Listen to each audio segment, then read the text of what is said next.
And check out the view from the CTV Skywatch camera looking south down 13th Street North, but south, that's the direction that the snow is all going to be coming from. -2 degrees is where we are right now. We've got that hazy condition out there. It's like the precipitation is just kind of hanging, waiting to come down. Winds are out of the northeast, not too windy right now. Our humidity level is up and our barometric pressure is falling, so all those factors are kind of working their way into the perfect storm. We did get down to -6 degrees this morning at 6 a.m. That was our, or rather 2 a.m. That was our overnight low, and then of course -2 is our balmy daytime high. You can see the watches and warnings take place in all this area for heavy snowfall.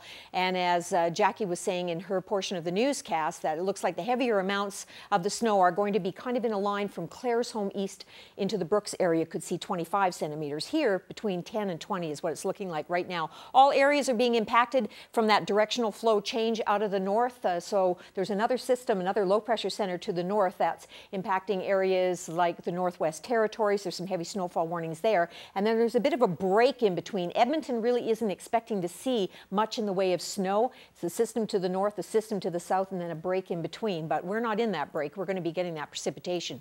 So you can see the temperatures all over the south looking fairly cold. Here is a really good shot of the coastal areas. This is the low pressure center. The rotation around this off Washington State is what's pushing this arm of precipitation further north. And this clearly defines that other low pressure center that's going to be impacting areas to the north. So you can just see that areas right in the middle are going to have very limited amounts of snow, but here in the south and areas closer packed up to the mountains, when you get into an easterly flow in the overnight rotation in some areas, it's going to really build that snow into the foothills and the mountains. So right now, it looks like the bottom third of the province is really going to be affected by that snowfall. We're going to be seeing the snow starting in the evening hours, overnight hours. By tomorrow afternoon, things should start to clear out, but even then we have a chance of flurry activity for the remaining hours of the day tomorrow just because it's so unstable. But you can see the progression of the snow as it heads off and it pushes further east in its track. But then by tomorrow afternoon, as I said,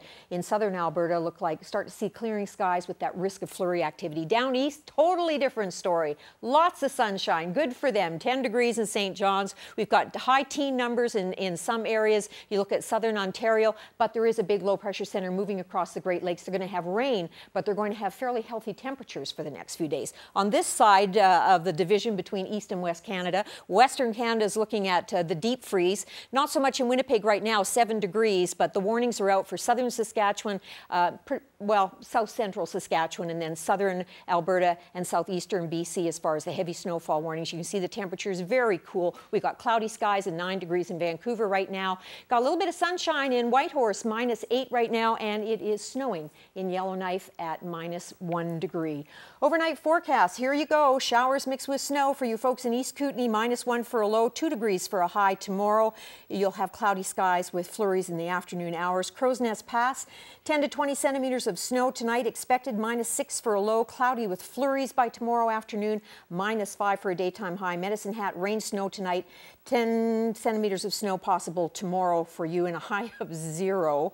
What a difference a few days makes, eh? Lethbridge, we're looking at that rain-snow combination tonight, and then tomorrow we're looking at another possibly 2 centimeters of snow in the morning, and then flurries in the afternoon. So there you go. Tomorrow in the morning, seeing that flurry activity. We should see some sunshine break through in the afternoon, maybe, but still with that risk of flurries. And then we've got things starting to clear out a little bit. Little upper level system on Thursday gives us a chance of flurries, but really we do start to improve. Here's your record temperatures. Take a look at that. Boy, it was a cold year in 1919. And of course, this week, we're not going to be anywhere near those record values, but, you know, we're going to have a little bit of all season weather.